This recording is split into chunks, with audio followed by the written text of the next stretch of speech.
ایرو نه مها آداره سالوگر وفات باو فلکه محمد شیخو پیوست اموی ببیر بینن وی خدمت که گلکی مزن جه هنر و موزیکا کردی را کرد ایرو هجماره که خلق قامشلو برای خدانه گورا محمد شیخو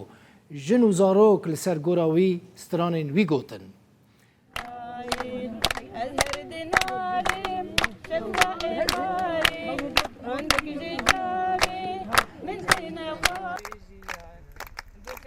دبینن جنو کچو زاروکین کردن سرگورا نمر محمد شیخ و کوم بونه جنه که قامش لو دبیجه وکر ریزگرتنه که جبو کداوی او چونه سالوگره به بیر آنیناوی محمد شیخ سال 1948 لگند گربانینا قامش لو هات دنه لی او لگند خجوک مزن بو سال 1969 دست به کار موزیکی کرد محمد شیخو سال 1973 در باسی باشور کردستان دبه و دناوا پیشمرگه آن داستران آن دبیجه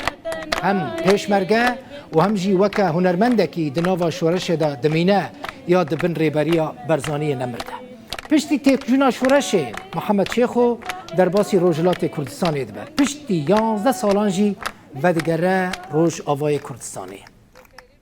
دناوا فقیری و تنبونه دا دجیو